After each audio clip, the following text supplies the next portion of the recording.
Some 23,000 Americans are murdered every year, and millions more fall victim to other forms of violence.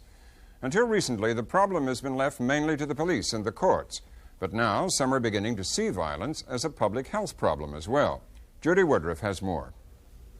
Violence was the subject of a three-day U.S. Surgeon General's conference in Virginia this week, a gathering which drew experts from around the country. One of those experts was a Boston doctor who is running a pioneering project designed to head off violence, particularly among teenagers. Here's a report on that program, which we first aired last year by correspondent June Massell.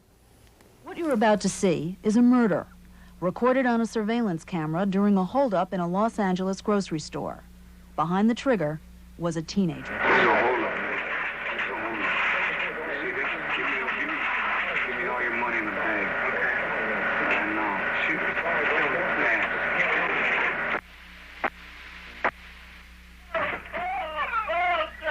Young men under 25 are responsible for almost half the murders in the country. Although the victim in this case was an older man, usually the victims of teenagers are also teenagers. Yeah, friends, people I know of, family, killed, stabbed, beat up, jumped, raped. Definitely not uncommon. Every day, it's like taking a cigarette out your pack, Every time you light up, something else is happening, Anywhere you go, really, in the city, where a lot of minorities live, they're always fear for your life. So you just can't show it, Just go on living your life and can't show fear.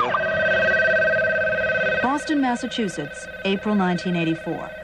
While we were talking to Don, who himself had recently been knifed in the chest, another teenager was stabbed a block away in Roxbury, a predominantly black, lower-class area of the city. How long was the knife? Did you see it? I said he didn't see it. It's beginning to be like a TV show. Like once a week, you'd be expecting something like this. This 19-year-old was a friend of the wounded youth and asked not to be identified. Wherever you go, if there's something happening, skating ring, movies, nightclub, wherever, but there's something happening. Homicide is the #2 cause of death for all teenagers, but for black teenage males, it is the leading cause of death. In large cities like Boston, 1 out of 20 black males will be killed before reaching the age of 24. I'll go check on the length of the knife. In the past, teenage homicide was viewed primarily as a law and order problem, to be handled by the police and courts. But with so many people in one age group dying, some health experts here in Boston are now viewing teenage homicide and treating it as a public health problem. What do we know about homicides? Do people usually know each other? Yeah. Most of the time they do. Most of the time. 60% of the time the people know each other. 20% of the time they're family members. What usually causes it? An argument. And what about the weapon? Usually. This health education class at a Boston high school is teaching something no other health education class has ever taught: homicide prevention. And the teacher is not your typical high school teacher.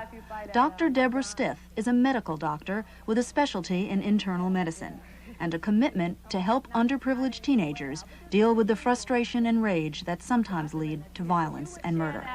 The class is mandatory and part of an experimental program sponsored by the Boston City Hospital.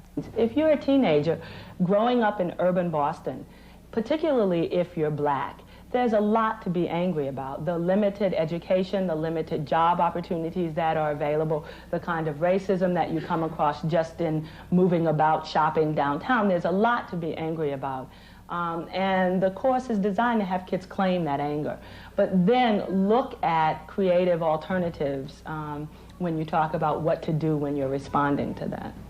And to do that, today we're going to act out a fight. Okay? We're going to create a situation to act out a fight. We're going to video it. Because television is something all teenagers can relate to, Dr. Stith feels the use of video can be an effective educational tool. I use it. Well, I'm black. So what? This white's better than what all this black gonna produce. You know what I mean, boy?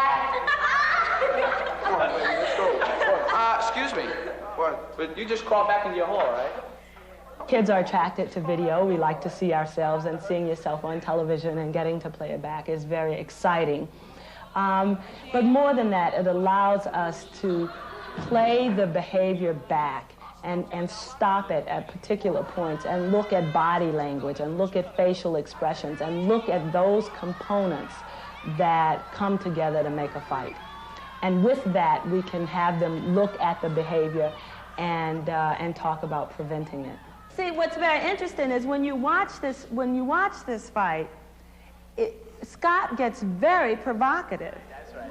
But if you don't watch carefully, you miss the fact that when Howard walked up there, you know, and said, "That's my girl." I don't see no "That's my girl," that's provocative behavior. And sometimes we say, well, I didn't want to fight. I was just there. I was trying to defend myself. But at the same time, we create a situation where almost nothing else can happen but people start fighting.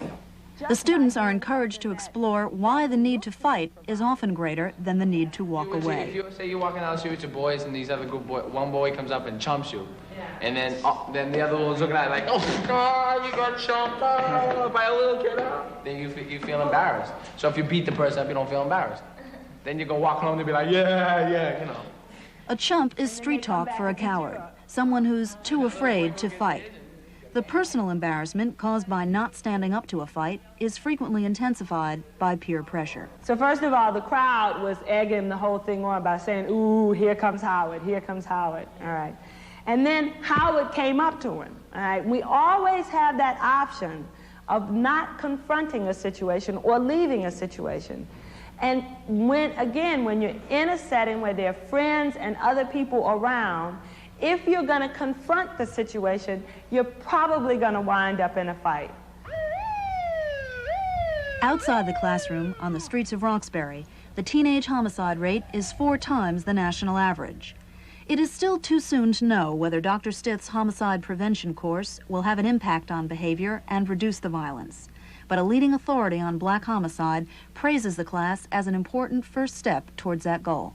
It's better to be a coward for a minute than to be dead for the rest of your life, put it that way.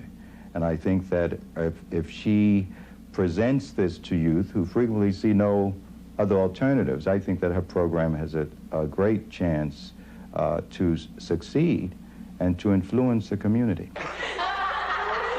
I'll stuff you in that lock, you little maggot. In a lot of ways, it's a new idea from the standpoint of health education and from a standpoint of society taking it on as a banner. It's almost teaching morals. And I think at one level we have to decide as a society that we are going to praise that person who walks away as the intelligent person as opposed to praising the person who stays and demonstrates some very bizarre macho behavior as the hero. Incidentally, that report by June Massell was shown at this week's conference in Virginia. It is only one of many approaches to violence prevention that were described there.